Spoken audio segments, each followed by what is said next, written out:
You are listening to Stories from Real Life, a podcast by engaging storytellers for engaged story listeners. Here's your host, author and journalist, Melvin E. Edwards.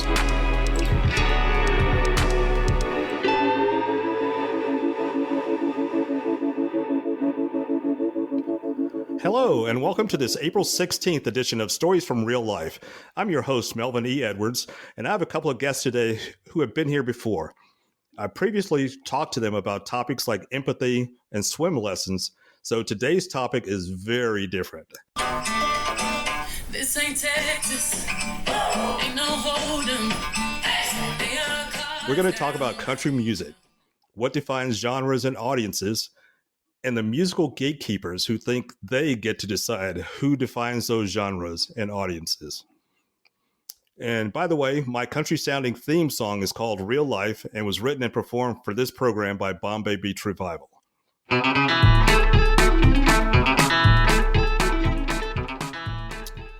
So today, my guests are Lynne Childress, who is a playwright, author, teaching artist, singer, and a director from Annapolis, Maryland, and Darrin Evans, who is the director of the North Carolina Virtual Learning Community and Professional Development Center. Lynne and Darrin, welcome to the Hoedown. Well, thank you. Thank you for having me. So the occasion for this episode was sparked by Beyoncé's new country album, Cowboy Carter, and the social media post that I wrote about it. In that post, I said, "This album is a musical history lesson. It's a trail ride through the rough terrain of the Black American experience. It recalls the spirituals of the enslaved, the work rhythms of sharecroppers, and the dignity of women who held the fractured pieces together. Having Rhiannon Giddens on the banjo and hearing the approving voices of Dolly and Willie added gravitas. The dissenters who say Beyoncé should stay in her lane need this history lesson. Without those outlets for Black labor and faith, there would be no country roads to travel." And after I posted that, it generated enough conversation that I thought it would make an interesting episode. So here we are right now. So when formerly enslaved men in the 19th century left the plantations to try to tame animals in Western lands, it was said that they, quote, went up the trail. Today, we're going down the rabbit trail of American music, especially as it relates to Black people and country music. Now, most people don't know that banjos came to America from West Africa. Without this musical outlet to the dehumanizing conditions that faced African Americans, you don't get Negro spirituals, which evolved into folk music, the blues, then country music, and beyond. So this is a wide-ranging issue. So I'm going to try to wrangle this as close to the center as I can keep it. This episode is part history, part music appreciation, and part self-identification. I'm going to identify myself after I allow my guests to do that. All three of us are Black, but that's what we are. It's not necessarily who we are, as other people might assume us to be. I am a Black Gen X woman. That's who I identify myself as, and whatever that means to anybody. I'll tell them, and or they'll figure it out what that means. But I am like this album, unapologetically Black. All right, Darrin, what about you? As you can probably tell by my accent, I'm a Black Southerner from rural North Carolina. And we have our own sort of history and traditions. But that's kind of how I would describe myself. Okay. And maybe say I was a techie because I kind of work in technology. And in our first episode, I said if North Carolina barbecue sauce could talk, it would probably sound like you. So probably so. So as for me, I wear cowboy hats often. And if you're listening to this podcast, you can't see, but I'm wearing a cowboy hat now. And I have for as long as I can remember. So this isn't anything new. So hats are a big part of who I am. So my dad grew up on a farm and spent his early adulthood getting paid to train horses. He used to play country music on the car radio wherever he went. So I had a very early exposure to country music. And my mom's brothers were rodeo bull riders. My first Texas ancestor, Isaac Blayton, was a blacksmith and a cowboy. So I am literally a card-carrying member of the Sons of the Republic of Texas. my roots in country are not a novelty. So the first time somebody who talks about this album says I'm wearing a cowboy hat because of Beyonce, I'm going to demonstrate my lassoing skills, and I'm not even kidding. And I do know how to lasso. It's been a while since I've had to use that. All right. So 25% of early cowboys were black. A lot of people don't appreciate that. So my family made up a large portion of that early population, in Texas history. So Lynn, I saw that you posted on Facebook that you were listening to the new album and it made you emotional. Why is that? Very much so. I had heard pieces of it before, and I think I had heard the first song is American Requiem, which is gorgeous. And it made me emotional because it made me think of the blood, sweat, and tears that our ancestors put into this country that's often not recognized. And it just made me feel like I just wanted to go like grab a hunk of land and just like have it in my fingers.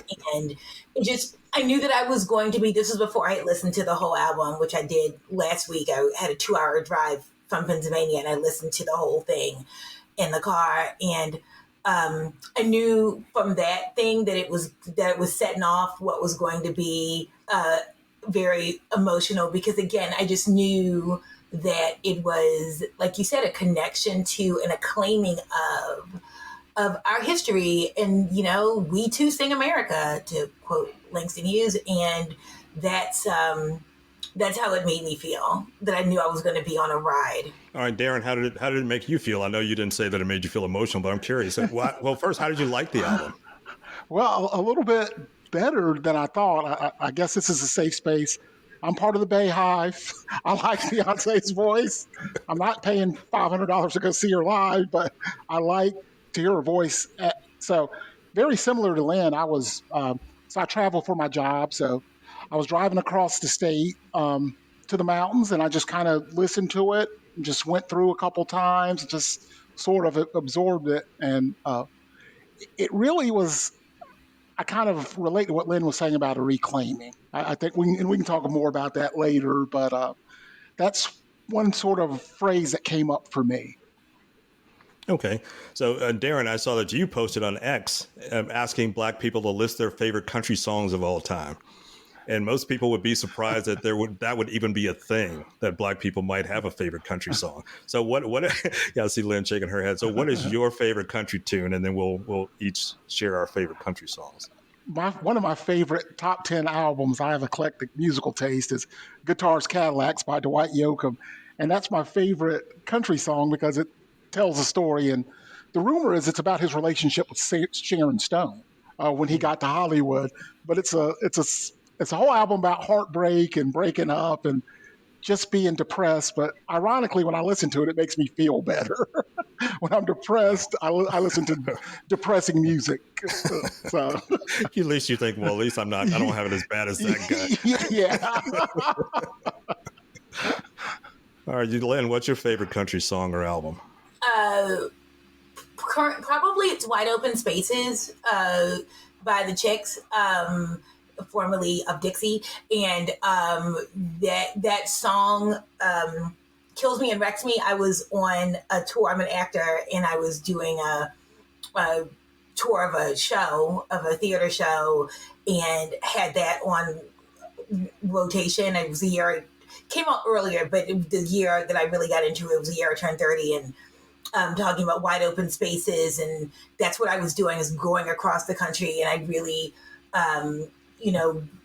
what that phrase means, literally and also figuratively. And it was, the beginning of the 2000s. It was pre 9/11, and it just felt very grounding to me and beautiful. I love their voices. I mean, I'm Not Ready to Make Nice, which is sort of like came after the 9/11 thing, is probably one of my other favorites, but and you might ask this question later, but I'll just say it and I'll stop talking, is that though we were raised, I'm Gen X, so I was a child of the 70s and 80s, and country music was on pop stations and on, so it wasn't as fragmented as it is now. We were all into Kenny Rogers.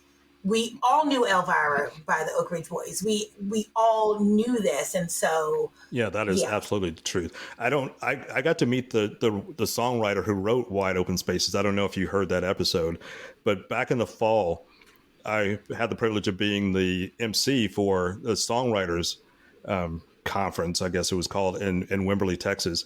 And the woman who wrote that song was there, and she wrote it as a freshman in college. It's funny. She was home for holiday break between semesters, and she was just doodling on a notepad in her bedroom, and she didn't like it, so she threw it in the trash can.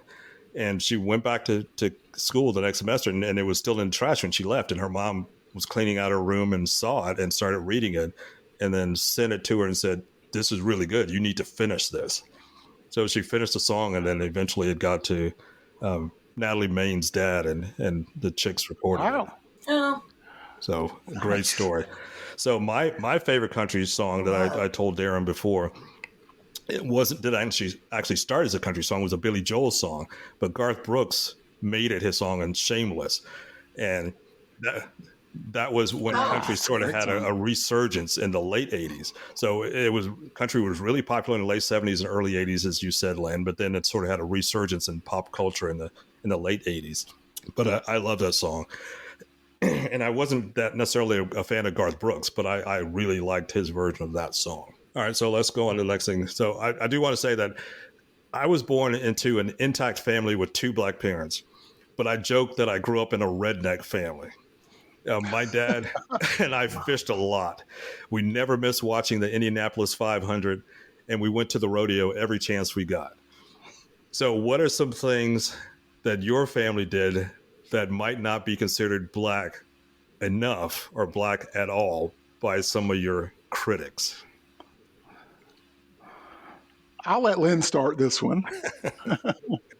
Well, and again, you don't want this to be a long episode, so I'll give the truncated version of that. But I will say my family was my mom and my dad and my twin sister and I, and we lived overseas for a year and a half. We lived in Riyadh, Saudi Arabia in the early 80s because my dad was a contractor in management for the bus system, and we got to travel, and we went to an American school, and we got to see things that really formed us. And I know that when we came back,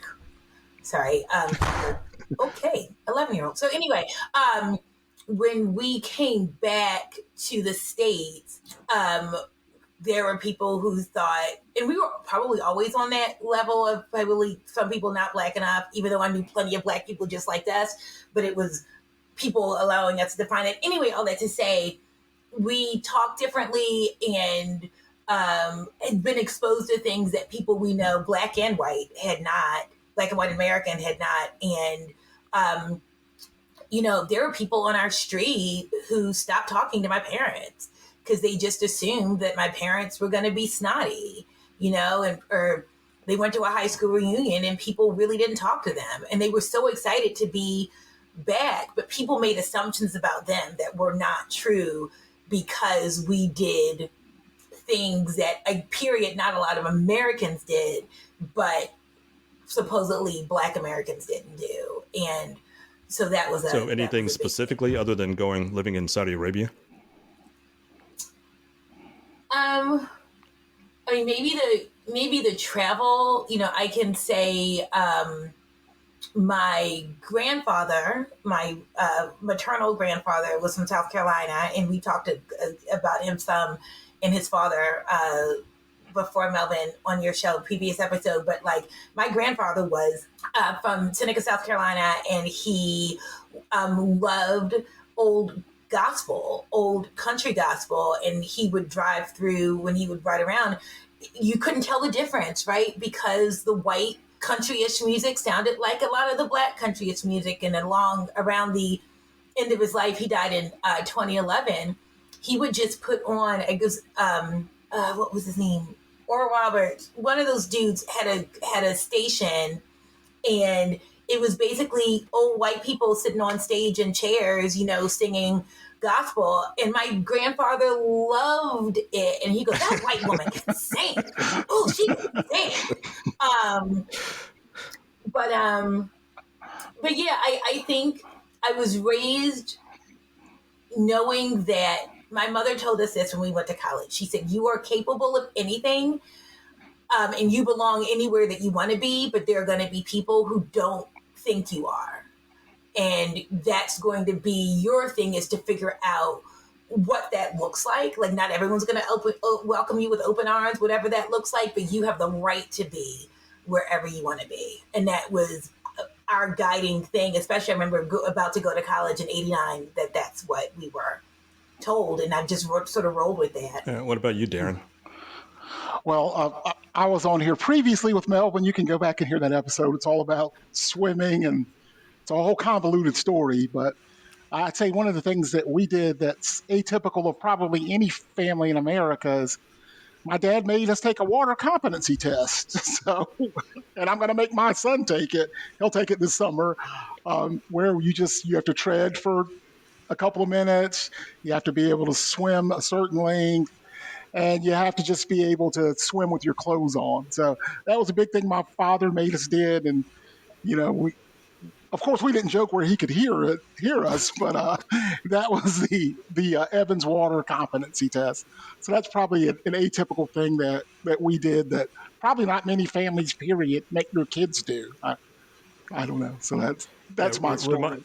Could you told the story before. Could you repeat the story about your swim class in college that you were required to take unless you could pass the test? Oh, and the New Yorkers' response to it. Yeah, well, in North Carolina, I think until 2015 or 14, you had to pass a swim test to graduate college. So they would take you in a pool, and if you didn't pass the swim test, you didn't graduate from college. So it was weird for me because like Melvin, I had two black parents. I grew up around black people in the country, and every black person I knew could swim. So, when people say black people don't swim, I'm like, well, I'm black. I can swim. And everybody I know can. So, in fact, black people do swim. So, I swim. People look at me like I'm an alien. I pass the test. A guy from New York says, well, Darrin, how come most black people can't swim? I was like, and of course, this is the most racist thing I think that's ever been said to me. I've been called all kinds of slurs, but I was like, I don't know all of them. They don't call me. The black people I know can swim. My cousins from Philly can swim. My cousins from Buffalo can swim. I can swim. My mom, my dad. So I'm just going all off. Classic overreaction. But it let me know that, and I told Melvin this in the episode, for a lot of Americans, black people exist as an abstraction, right? They don't really know any of us, and people are not statistics, right? They're people. I've never met a typical black person before. I have no idea what that means. I've met lots of black people. You got 3 black people on this panel. Lynne, I think are you from Maryland? Lynne, is that where you grew up? Yeah, I am. Yeah, I'm from Baltimore originally. She's from Baltimore. Melvin, as you know, is a quintessential Texan. When I think of Texan, I think of Melvin Edwards, right? Most Americans would not, right? I think of Texan, that's Melvin. I mean, for some reason, and don't shatter my ego here, Melvin, I think you are a master griller. So I think you can throw down with some brisket. If you can't, don't say anything. Okay, I won't say anything. I don't want to ruin your... yeah. Don't ruin my perception. So that's kind of my story. I think we just... And the album made me think of this. We kind of... Again, we think of black people in this country as sort of an abstraction or an other, I think, a lot of times. And that's something I think we're getting away from. And I think that's part of the backlash we've been seeing overall, is that we're getting away from that mindset. Absolutely. Okay, so on the topic of things that your family did that others might not consider black enough or black at all, uh, for me it was almost everything. As I mentioned, feeling like I grew up in a redneck family. My dad and I fished all the time. We loved not NASCAR racing, but what was called open wheel racing, Indy type racing. We watched the Indianapolis 500 every Memorial Day weekend. And AJ Foyt back in the 70s was considered the best driver, and he was from Houston, so we knew basically where he lived. So we felt like we had some kind of connection. But for me personally, I think it was probably music. Because and as Lynn, you said, there were lots of different genres of music on the radio back in the 70s and 80s. But especially in the 80s, I definitely gravitated more towards rock music. And I don't really know why. I just enjoyed it. And so people were always surprised. I'm thinking, okay, well, it's not that different. Like Chuck Berry and Little Richard and those guys invented rock music. So like in the late 80s when we had like Living Colour come out, not the TV show, but the band being a hard metal band, and people thinking, black people can do rock music? Yeah, just like this, just like the Beyoncé album, the country album. Yeah. This is foundational. This is just a returning or a reclaiming of certain roots. So it's not alien, it's not foreign. We're not the foreigners. we're the founders, not the foreigners. So again, what people may have labeled, I didn't put a label on. I just knew what I liked, and I enjoyed what I liked, and I didn't care what people thought about it. I honestly didn't care. If you didn't like it, then that's fine. You like what you like. I like what I like. Okay, so along those lines, what goes through your minds, or sometimes out of your mouth, when you hear white Southerners claim that country music is a white genre, or is only a white genre? Well, I tell them, I just always ask with the question, where did the banjo come from?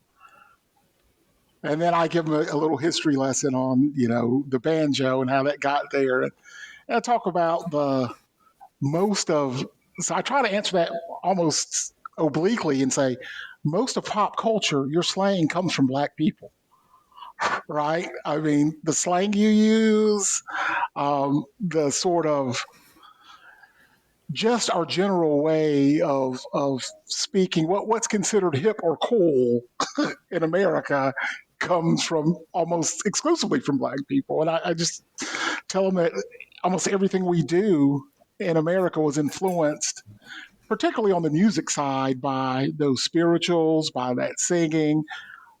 Rock is just blues that sped up a little bit. Country's an offshoot of those gospel songs from the South. So that's kind of what I do. I get sort of pedantic and boring when they do that. And I give them all kinds of books to read. So I'm fun at parties. So he's that guy. There's a difference between him. He's him, and he's that guy. That guy. True. That's so true. Funny. All right, what about you, Ray? Oh, you said what about me? It makes me angry and it makes my blood boil. And do you remember the movie Clue, where Madeline Kahn says, "Flames"? I hated them so much. Flames on the left side of my face. And that's how I feel. It's flames on the left side of my face. Again, you were talking about the origins, even of rock. The reason that many parents didn't want their kids listening to rock music in the 50s is because they thought it had jungle beats. And so from the beginning, they realized from the haters of it that there was an urban black connection that they didn't want. And then some of the edges kind of got rounded off of those things, but there was the early recognition that there was a relationship to black music and things that sounded black, whatever that meant to people. And again, just this whole Beyonce conversation, the fact that the Black Rodeo was a thing. It's a thing. I remember years ago with a friend, I was talking about my family from Arkansas, my dad's family being farmers. And I had a friend who, out of the goodness of her heart, but she was like, "I've never seen a black farmer." like we made it up, and it was like, no, but it's become, Well, the Department of Agriculture apparently has never seen a black farmer either, but that's a different political Well, exactly. That's a different story. Again, but it's literal ignorance, not in a oh, that's so ignorant, but literal not knowing, because we aren't told these things. And like we said, history is told by the winners often, and by, like you said, the gatekeepers. But it makes me very angry that, angry, that's the word. Angry. So my second question was going to be about rock music, and you touched on that a lot, Lynn. So the first question was, what do you think when you hear white Southerners claim that country is a white genre? And the second part of my question is, what do you think when you hear white Northerners claim that rock music is a white genre? Well, I got so you sort of go ahead, Darrin. I'm sorry. So a guy at work sent me this clip of Dave Grohl from the Foo Fighters, and he's talking to Pharrell. They have like a drumming thing, and he said basically, yeah, I get all of those beats on Nevermind, the Nirvana record. He said it's all disco. Yeah. He said, oh, that's disco. And he kind of demonstrates how he got everything he got from Tony Thompson, Cameo, the Gap Band. Oh, yeah. And he talks about it. And you know, the guy at work was like, that's just crazy, isn't it? I was like, no, it's obvious. I said, I'm probably the only weirdo who listens to both the Gap Band and Nirvana, but you can hear it. I mean, you can literally hear it. And I asked him, where do you think your music comes from? I'm like, where do you think rock comes from? How did that happen? And then, of course, I get on my little soapbox of pedantic again. So you definitely want me at your parties, people. He's that guy on that topic too. I'm like, dude, where do you think this comes from? So I don't know if it's anger. It's just sort of, I guess, maybe incredulous. I'm like, how can you not see what's so patently obvious, right? Like, I'm like, am I the crazy one here? Because you can clearly hear that influence where it came from. I mean, it's so obvious that it's like, how did you even miss it? We saw, my sister and I and some friends went to see Duran Duran last year, 2023, who I've been in love with since the 80s, seen several times. But now Rogers and Chic open for them, and open as if she can open for anybody. And I had friends who were like, I like this concert better than the other one. Like, it could have been its own thing. And their Tiny Desk concert, Chic's Tiny Desk concert came out a couple weeks after that. But all that to say, when Nile Rodgers talks about all of the music, half of the concert is songs he wrote for other people that you didn't recognize. That's, you know, the whole David Bowie and the whole Let's Dance, all of that. Mm-hmm. And a lot of Madonna, and then again, a lot of the disco, Sister Sledge. And but the fact that, again, all of these things are connected, and we don't see them and we don't know. But I was in the post office once here in Annapolis, and I heard the folks in the back who were sorting the mail, and someone had on the beginning of Let's Dance, and came on, and I heard what sounded like black voices to me go, oh yeah, because everybody knew that song. It appealed to everybody, but especially black folk were like, let's go with that. But that's a whole, again, soapbox. But again, like you said, the very fact that all of these things, people are trying to deny our contributions to the country, period, trying to put us in boxes, trying to maybe acknowledge things that happened to us, but decide that they're no big deal, or that we were happy slaves and we were fine. There's this relegation of us, like you said, to be an other. And sometimes we let ourselves be relegated to that because some of that has the royal we, right, has been accepted. So when people try to reclaim that, like you said, it's sometimes black folks going, we don't do that. we don't, and I joke about camping. I'm not a camper, and we don't do that. I had a friend who was like, let's all go to Harper's Ferry, let's all go camp. And so my Black friends were like, we're not doing that. But again, that's just it. It's such a stereotype that came out of some kind of truth. Like my sister and I say, we're roughing it when we don't make reservations. That's roughing. That's really funny. You mentioned specifically the Let's Dance song by David Bowie. I think about when I hear that song, that's a song that sort of introduced to mainstream popular music the guitar playing of Stevie Ray Vaughan, who was a Texan. And you could easily look up online and Stevie Ray Vaughan talking about his influences. And one of my cousins, Lightning Hopkins, he says was one of his influences. Who Lightning Hopkins essentially started Texas blues, what became Texas blues. And then when Stevie Ray Vaughan became popular in the 80s, white people think, white people invented the blues. No, you didn't. Just like country music and rock music, it sort of evolved, and you decided you liked it, and then you sort of claimed it. It was not, you didn't invent it. That's not quite the same. There's some historical precedent for them doing that. Yeah. I was thinking that too, but I'm not going to go there.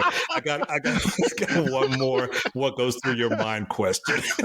So what goes through your mind when you hear people say their favorite country artist is an Australian named Keith Urban? But a Texan like Beyonce needs to stay in her lane. There was, and the Queen of Country from the late '90s was a Canadian. Yeah. Shania Twain. Yeah. Shania Twain, a Canadian. And hey, God love them, but hey, I like Canada. But again, it's just. I do. But hold on. I'll accept no Canada slander here. I didn't expect. No, I love Canada. I wasn't kidding. I'm joking with you. No, I love Canada. But I'm telling you, it's again the whole idea of who gets to belong and who doesn't. And people have said this, I'm not originating this idea, but again, what's happening with Beyonce, and then what happened back in 2016 when she sang with the Chicks at the Country Music Awards, and supposedly when she was not received warmly, and of course they weren't received warmly, but she was not received warmly. That kind of started in her head the genesis of this album, of this Cowboy Carter album. And it's like, she's like, oh, you don't like me? Bet. Let's go. But all that to say is that this whole idea of where we belong and where we don't, and the fact that for some people, country music, the way it stands now, is the safe space where they won't see Black people. It's like they think that it's quote theirs unquote, and if there are Black people in that space, they feel allowed into that space. A Darius Rucker, a Mickey Guyton, yeah, that's what I got. Yeah, and I just think it made me kind of. All right, and I'm going to shout out you, Melvin Edwards, in your first book, The Eyes of Texans. I read that book, and it took me off on a sort of a tangent in my mind. Just driving down, I do a lot of driving across the state for work, and it's 8 hours from one end of North Carolina to the others. I have hours long trips, and I was thinking, well, what is a Texan, right? What does that mean? Who gets to decide who is a Texan and who is not a Texan? And I was just thinking about, I was reading about Melvin's family and the history. And I was like, man, that dude's a Texan. And I remember the first time I heard him speak, I was like, you really are from Texas. He said, I took classes to get rid of my accent. I said, it's still there. I was in a little bit. I was in the Army, and I always tried to kind of cultivate this sort of, this sort of trick about American accents. So I can hear just a little bit of that Texan in his voice. So the album made me think of that again, or flash back to that of, well, who gets to decide what that means? why do we That's right. accept those type things when, and again, to me, it gets to the point where there's some things I can see about America or about us that are patently obvious. I'm like, why can't the rest of y'all see that? And then I'm thinking, I'm the weird one, I guess. So that's what it made me think of. Who gets to decide that? Why do you get to decide what country music is? Right? Who made you in charge of what country music is? But Keith Urban can be country music. Shania Twain, and again, I did an exchange in Canada, Lynn, so I accept no Canadian slander. I love those people, except for the winter. But, just it made me think about our society and who gets to decide stuff. And Yeah. why do we sort of accept that? Why can't the image of an American Texan be Melvin Edwards? Right. Right? What's wrong with that? He's, I guess, Sons of Texas, right? He's got the genealogy. So, again, I guess that took us off into a little bit of a tangent there, but that's okay. That's part of the story. I'll say this, my husband is from San Antonio, and he's a black dude who used to have dreads, and now he has short twists, but it's from San Antonio. That's part of his heritage, so now that's part of my son's heritage. Even though we haven't been there in a while, he can still claim that as being his roots. Yeah. Like yesterday, I went to, unfortunately, a funeral of my cousin. Who, in my book, my first book, I talked about my city cousins and my country cousins, and she was part of the group that were the country cousins. My uncle Jack, who was my mom's brother, older brother, he was a real cowboy. Like he was a bull rider. And he was a singer. And I always thought he was the coolest man. And he barbecued. I learned some barbecue techniques. Nice. But his youngest daughter passed away last week, and they had her funeral yesterday. And having that book sort of helped me reclaim some of my own roots and remember some of my own roots. And then being there at the funeral yesterday, seeing some. Like, I wasn't the only one there who wore a cowboy hat. Like, I didn't, obviously we took off the hat in church, but I wasn't the only one wearing a cowboy hat, and it felt normal. It felt good. It felt like these are my people here. Like, we're not trying to imitate anybody. We're not trying to impress anybody. We're just being ourselves. And that was the best part about it. No, just a funny story. So my father's family was from a town in Arkansas called Crossett, which is not far from the Louisiana border. And I remember back in the 90s going down to Crossett, and my grandfather's brother took us to this restaurant called the Catfish Inn, and we said the only non-fried thing was the broiled catfish, but it was, my sister says, doing backflips in butter. Yeah. I mean, so there was nothing healthy. But what was funny though is that, it's a kind of restaurant, little down home restaurant where it had like newspaper articles on the wall of like people from around, that it also had pictures of like baseball teams and whatever, blah, blah, blah. So there was an article about someone whose last name was Streeter, which is my maiden name, which is my dad's family. And my uncle said, well, those are the white streeters. They're not any kin to us. And I was like, for real, they are. It's very likely. But again, but there were black folks and white folks who went to the Catfish Inn. Everybody was at the Catfish Inn because they knew what was good. And so there's so many places where of course there are many more cultures than black culture and white culture, whatever even those mean. But there's so many spaces where we are alike and like the same things. And how, like you said, who gets to claim what? Who gets to claim it all belonging to all of us? Or who is it, you're visiting this, or this isn't yours? Yeah, and we never think about, who just why do we accept that? Why is it the default that these people at the CMT get to say, well, Beyonce doesn't belong up there? Who Yeah. who put them in charge? And I think that's, getting back to her, I think she's, and I was telling Melvin this, one of the things I think people react to is she's an ambitious artist, right? Love her or Yes. hate her, she's trying to push something or push envelopes, and I think that's something that sort of scares people a little bit too. We have our own sort of bubbles of music. I try to have a big bubble. Some people have little smaller bubbles. So I think that's probably a part of it as well. Like you said, it's ownership. We own this. This is our thing. And it's kind of that high school mentality, I guess. Yeah. So do you guys think this is a legacy defining project for Beyonce or just a passing fad? Completely legacy defining as far as I'm concerned. It was really interesting. I was talking to someone yesterday who said what the funny thing is that 20 years ago, the beat on Beyonce is that she was country, not in terms of like country music, but oh, that's so country, right? Is because of the way she talked. There's an issue of, I want to say like Texas Monthly or something like that from 20 years ago with her on the front wearing a Willie Nelson shirt yes.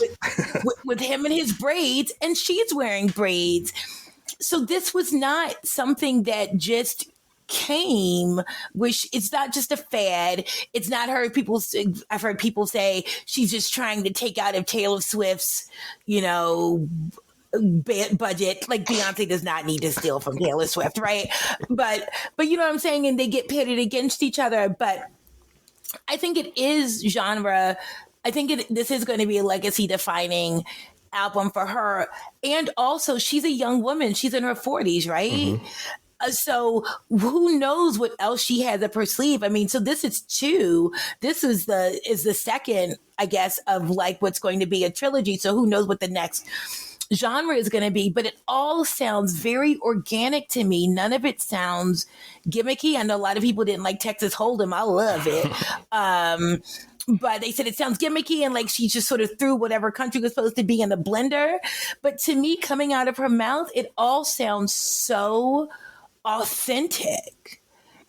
And I think that's what's getting people from, and some people just aren't going to like it just because they're not going to like it, and God bless you.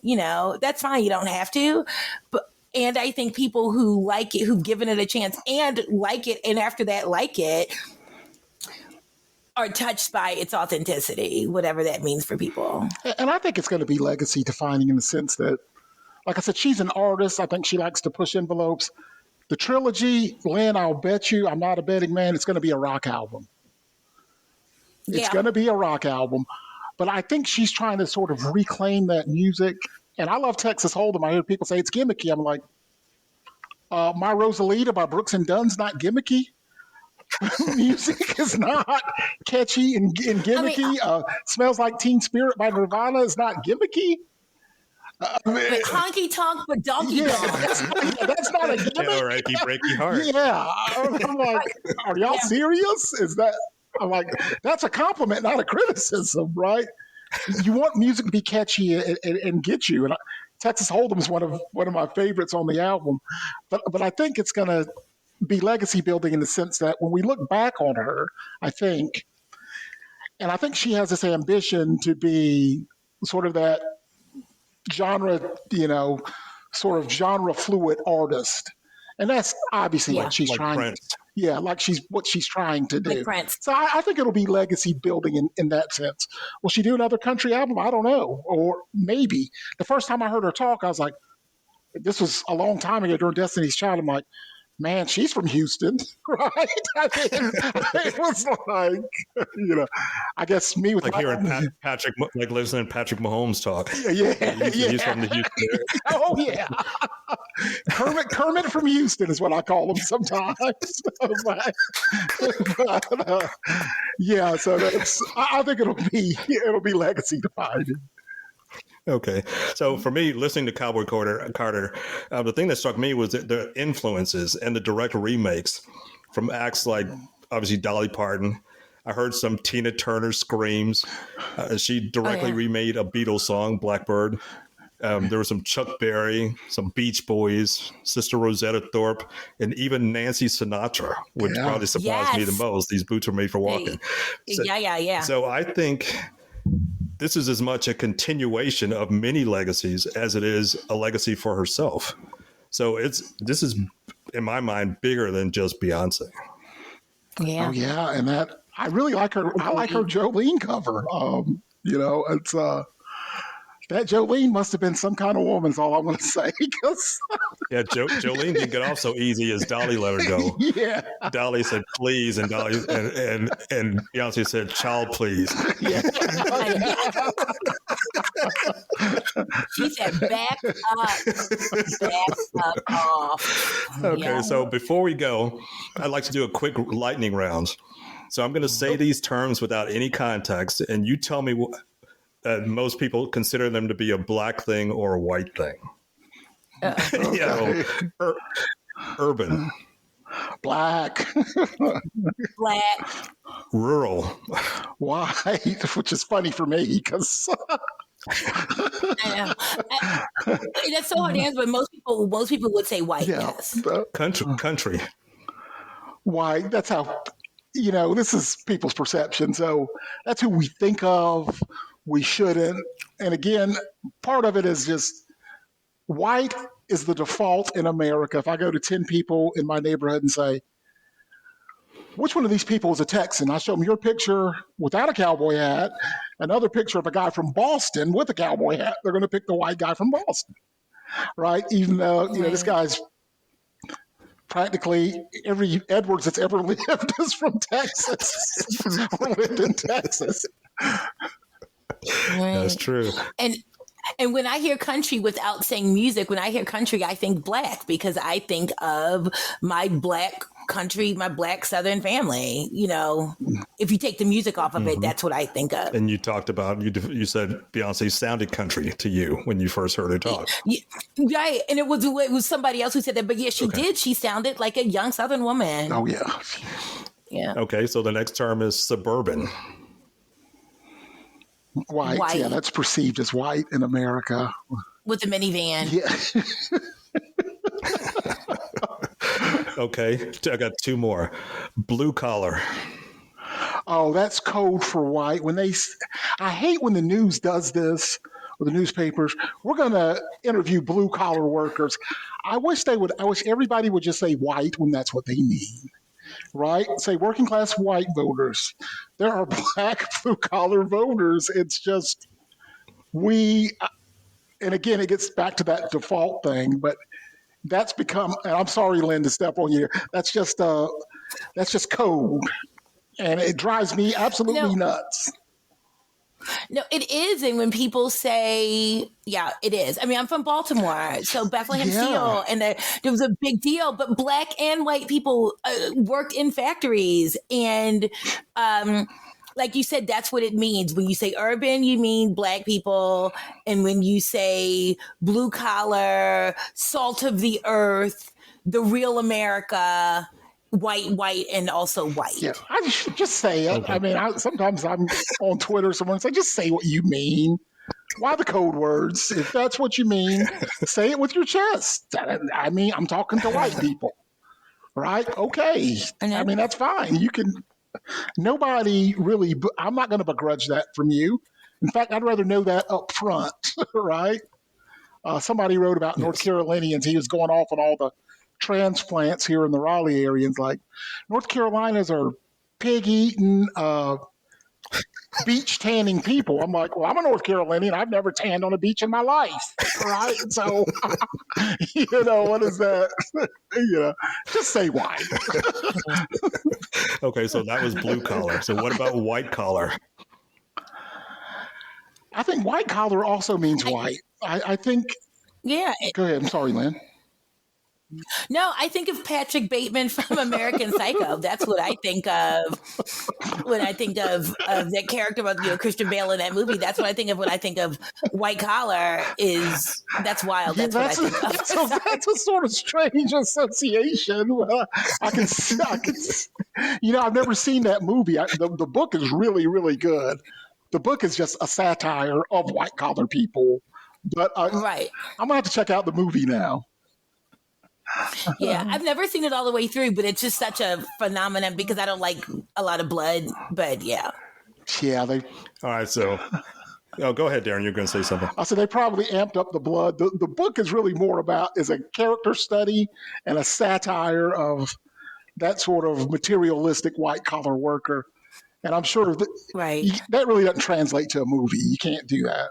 So they probably had to have more blood. That's why they have all the blood. Use the blood as a filler. Yeah. All right, so that's the last question I've got today. So today's guests for my podcast have been my friends Lynne Childress and Darrin Evans. Thank you to both of you for appearing today. This has been a fun conversation. Thank you so much for having me. Thank you. And nice to meet you, Lynne. It's so nice to meet you, Darrin. So that's it for this week's episode of Stories from Real Life. Join us again next time for another great storytelling journey. Until then, don't forget to shine your light wherever you go.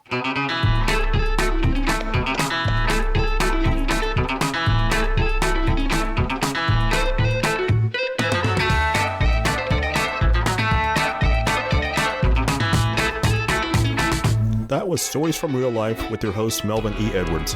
Join us again next time for another great storytelling journey. See you then.